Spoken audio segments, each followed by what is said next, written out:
Towering over the Indian subcontinent is nature's greatest geological marvel, the Himalaya.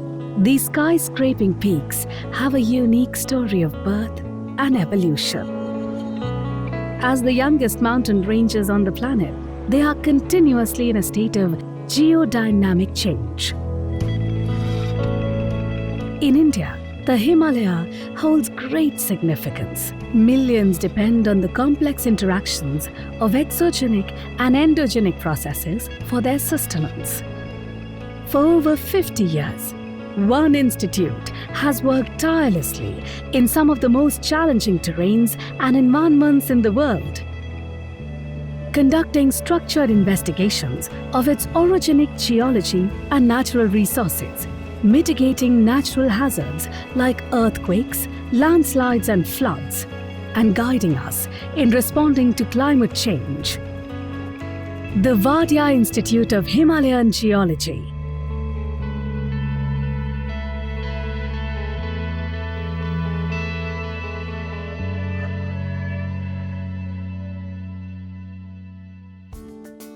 Dehradun, in the Indian state of Uttarakhand. This is the site for a center of excellence and one of the world's premier institutes for Himalayan geology. The Wadia Institute of Himalayan Geology, an autonomous institute under Department of Science and Technology, Government of India. Experts and researchers from all over the world come here to conduct cutting-edge scientific research. This institute's mandate is to do geoscientific investigation for the natural hazards, for the natural resources, to understand some of the phenomena taking place into the subsurface like geodynamics, climate variability, biotic evolution, how the material from the subsurface are coming up through exhumation, and what are the different type of implications it is providing to the seismicity, earthquake occurrences, to the landslide occurrences into this region, as well as the most important thing that it has got the glaciology. The story of Wadia Institute of Himalayan Geology began over 50 years ago. In large part, thanks to the passion and drive of Dr. D.N. Wadia. He worked in Kashmir, Himalaya in those days early and had a major contribution. And he produced very fundamental, very important work on Himalaya. Because of his work, he was awarded Fellow of Royal Society. After retirement, he thought that Himalaya is not very explored that time, and also very difficult terrain working in those areas. So he thought it needs a special effort to study the Himalayas. So that's why he wanted that it should have a separate institute for the study of this mountain belt. On the 15th of January 1965, the Government of India accepted a need for a research facility that focused on Himalayan geology. A Grant in Aid Institute was registered as a society on 21st of May 1968, and certificate of registration was issued on 29th of June 1968. The first governing body of the institute, with Professor D.N. Wadia as president, was constituted in 1970. Some of the following objectives are: to conduct training and research on Himalayan geology based on tectonics, geomorphology, glaciology, and hydrogeology of the region; to prepare geological maps of Himalaya and conduct studies based on them; to host research fellows and investigators from both India and abroad. In 1969, with the demise of its beloved founder, the institute was renamed Wadia Institute of Himalayan Geology. In 1976, the institute was shifted from the shared laboratories of Delhi University to its own dedicated campus in Dehradun. It was a new chapter in an illustrious journey that would take geological studies to Himalayan heights. Today, Wadia Institute is actively pursuing a multidisciplinary approach to study orogenic and mountain building processes in the Himalaya for the next 5 years, we have launched a new program. That program is defined as CAP Himalaya, this acronym. And if we expand it, it says that characterization and assessment of surface and subsurface processes in the Himalaya. This work, what we have taken, it will provide some sort of implications based on different geoscientific disciplines. It will address these issues of the geodynamics of the Himalaya, seismogenesis of the Himalaya, natural hazards that can be caused by earthquake or landslides or floods, or maybe glacial related outburst flood. Other aspect, we have decided through this CAP Himalaya program, we will look into the health of the Himalayan glaciers. That is very, very important. Then there are a lot of important phenomena going on in the subsurface.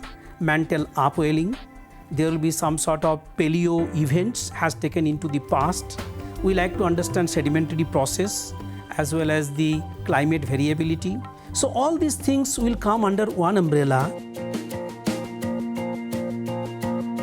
This Mission Mode program has 11 research activities interwoven into its primary goal.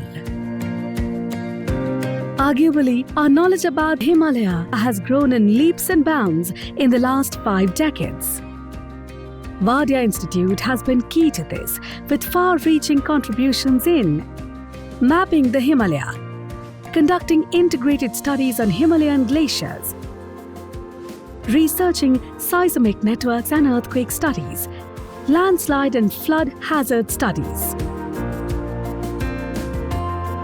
Mapping was one of the first challenges undertaken by the researchers of the Wadia Institute. And it was no easy job. When we came here in Wadia, that time there were no laboratories were there. So initially we started to focus on very remote areas. So we took up Arunachal Pradesh and Ladakh. We have been working in the Pangong Tso, then Somwarari. Even our teams were sent to even Karakoram Pass and Shyok region and Daulat Beg only that time. Thanks to these exemplary efforts, major contributions have been made by producing regional geological maps for northwestern and northeastern Himalayas, covering rugged and remote regions of Kashmir, Ladakh, Himachal Pradesh, Uttarakhand and Arunachal Pradesh. The Institute has also produced a 1:50,000 scale geological map of Itanagar Capital Complex. For its home state of Uttarakhand, Wadia Institute has developed a web-based portal showing active faults in the region. These maps have helped immensely in understanding and developing newer concepts of mountain development, in seismogenesis, and in earthquake and landslide hazards. An increasingly hot topic in recent times has been climate change. When it comes to forecasting its impact on the subcontinent, all eyes turn to the Himalaya and its glaciers. The Indian Himalayan region is often described as the third pole or the water tower of Asia. It contains 9,575 glaciers spreading out across 40,000 square kilometers.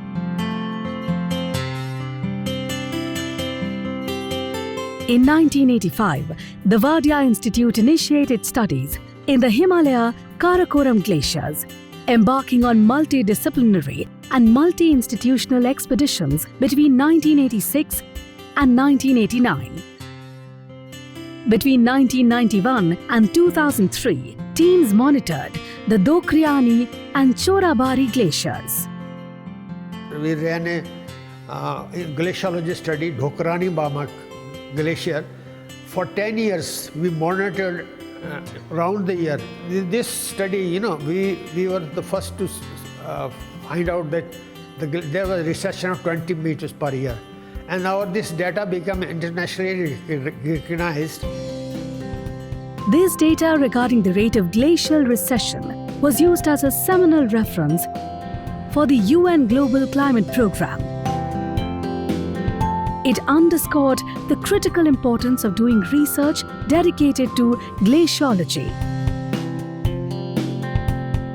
4th July 2009.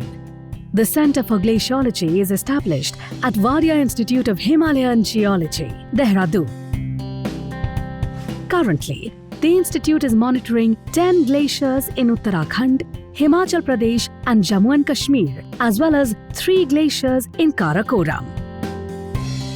Data from these studies help create response models for the better understanding of hydrological cycles and budgets. These studies archive one of the longest time series datasets on glacial responses to weather parameters. They have also produced a glacial lake inventory of Uttarakhand and Himachal Pradesh that is pivotal in understanding and mitigating the glacial lake outburst floods hazard. This is the last habitable place in the Gangotri Valley, Bhojbasa, and we have installed one athlometer which I was telling you we are monitoring carbon aerosols in the atmosphere and how these carbon aerosols are going to impact glacier melting in years to come. The other facility which we have is a small establishment which we took over from UP Council of Science and Technology through Ministry of Science and Technology. Here we are analyzing rainfall pattern, then glacier melt, snow melt, ice melt. So all the 4 components. The basic objective of this entire exercise is to understand the source of snow in the Gangotri Valley. Knowledge is power. With these studies, Indian and global communities can gather more tools to inform themselves about climate change.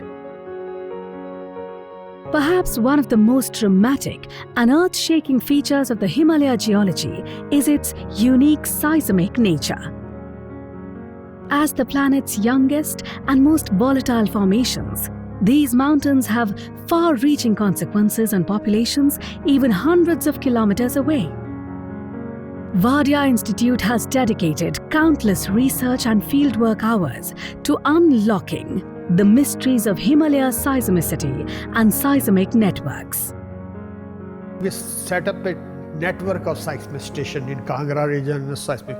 So that which was started that time, now it has grown. We have got in this institute monitoring more than 30-40 stations, and all this data which we otherwise used to send our people and bring the data from say different places to Dehradun. Now all this data comes through satellite, and data is online data is received. So this is a very long way of the monitoring of seismic activity. Our studies have focused in understanding the process of seismogenesis, what causes earthquakes, and which are areas which are more vulnerable, where future earthquake can come and other things. And having learned this, the major challenge is whether we can predict the earthquake, and if not, how to mitigate these things. So we have taken a major initiative in augmenting the monitoring network. We have put up a station in the higher Himalayan side. In 2005, Vadia Institute established a network to monitor the seismicity pattern of the central seismic gap, comprising the regions of Garhwal, Kumaon and Himachal Himalaya. The network consists of 54 broadband seismographs, 16 accelerographs and 15 permanent GPS stations. Another area of frontline research has been the exploration of deep earth structures of the crust and lithosphere, where magnetotelluric and passive seismology studies define the geometry of the main Himalaya thrust, or MHT.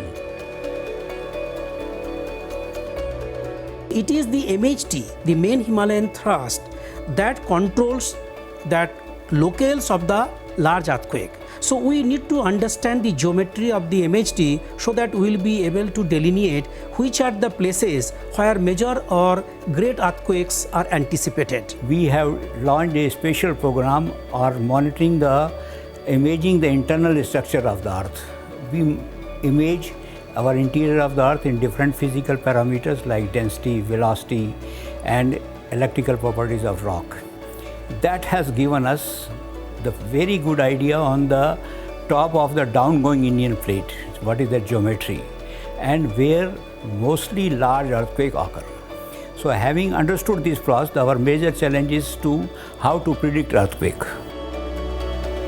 In order to pursue this question, Wadia Institute has worked on earthquake warning systems, a highly complex field of study that is still refining its technologies. In 2006, the Institute opened India's first multi-parametric geophysical observatory at Guttu Garhwal, Himalaya, to generate high-resolution earthquake precursors. Now we know that there are several parameters and every parameter has at least one or two success stories. But when it comes to prediction, none of the parameters is diagnostic of fundamental parameters. So to take a lead in that aspect, we have established a multi-parametric geophysical observatory at Guttu, where instead of one or two parameters, we are monitoring 11 parameters simultaneously. And that is a major lead to my mind, which Wadia Institute has taken.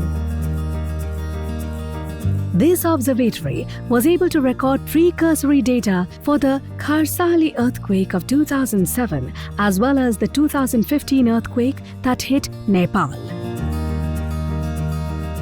We have to mitigate how to minimize the damage. So we have also started a micro-zonation studies which help us to understand in case earthquake comes, what will be the order of oscillation, ground acceleration and other things. And we have already prepared such maps which can be used by engineers, that building which they construct will be able to withstand these things. And most important aspect is public awareness. What to do during earthquake period and what not to do during earthquake period. And the basic place to learn these things aspect is school. So Wadia Institute had started a program which we called it HIMSELF, Himalayan Earthquake School Learning Program, where we had set up a 54 station in the schools, and that motivated students to see when earthquake comes, what kind of a vibration take place, how do we estimate the magnitude, how we estimate where the earthquake has occurred. So that knowledge has gone into the students. But earthquakes aren't the only natural hazards that Wadia Institute is developing mitigation systems for. Every year, Himalayan regions are assailed by flooding rivers and devastating landslides. Wadia Institute has produced the largest database on Himalayan rivers. It comprises details on the Indus, the Ganga, the Brahmaputra, and their tributaries flowing across full climatic and tectonic spectrum of Himalaya. Studies trace their chronology, sedimentary architecture, and landscape evolution. These studies help the Wadia Institute in performing a critical social service, providing warning data and mitigation systems to government agencies so that there is minimal loss of life and property. Researchers have played a leading role in treating chronic landslides at Varunavat in Uttarkashi. In 2013, the Wadia Institute of Himalayan Geology played a pivotal role in understanding the devastating Kedarnath floods. It launched Manu, or Mapping the Neighborhood in Uttarakhand, a novel initiative by Department of Science and Technology to prepare guidelines on alleviating societal vulnerabilities during large floods. All of these efforts have put the Wadia Institute in the League of India's premier research facilities, with a string of notable success stories. Success is defined not by contributions to science, but also service to society. On both fronts, the Wadia Institute has taken great strides. The Wadia Institute has hugely impacted the story of the Himalaya by establishing fossil records and updating its evolution of life. In 1983, Index conodont fossils discovered in the lowermost Thal beds fixed the age of the highly contested Crawl Belt as late Precambrian to Cambrian. This has changed the way we look at Himalayan structure as well as stratigraphy. This also led to redefine the Gondwana reconstructions as well as the global biotic correlation. So that made a tremendous impact to the world scenario. The Wadia Institute of Himalayan Geology, an autonomous institute under Department of Science and Technology, Government of India, has paved the way for Indian geology to grow in leaps and bounds. And one need only a walk through its museum to take a journey through time. Or drop by its library, home to one of the biggest and most comprehensively curated collections on earth sciences. Knowledge resources like these, as well as state-of-the-art lab facilities, have made Wadia Institute destination of choice for national and international researchers. For an institute that concerns itself so much with the past, Wadia Institute is equally invested in building the future of Indian geological sciences. Scholarships are offered at doctoral and postdoctoral levels. Summer and winter internships are offered to students who get mentored by senior scientists. Its illustrious legacy is in the safe hands of the next generation. What kind of science and social impact can we hope to see coming out of Wadia Institute of Himalayan Geology? The future is very bright. Last 50 years, lot of knowledge has been gained, but still much is remaining, particularly in understanding the subsurface process and its relation to the surface process. That's why this CAF Himalaya has been evolved. The linkage between subsurface and surface will provide a greater understanding about the phenomena, what is happening into the Himalayan terrain. 50 years of benchmarks, 50 years of paradigm-shifting discoveries, and excellence in research. Wadia Institute of Himalayan Geology has performed an invaluable service to our collective knowledge about these extraordinary landscapes. May the next 50 years bring glory even more. The Department of Science and Technology is completing 50 glorious years in the service of the nation through science and technology. This journey of relevance and excellence has not been a solitary one. All our autonomous organizations have played a critical role in driving forth with quality and focus and speed in their respective areas. They have excelled in their pursuits. I wish all the autonomous organizations and their scientists a very successful future. The future is coming at us at faster and faster speeds. I'm sure you'll be fully prepared to meet the challenges and create new opportunities and work for an Atmanirbhar Bharat that can be proud of its S&T depth and spread.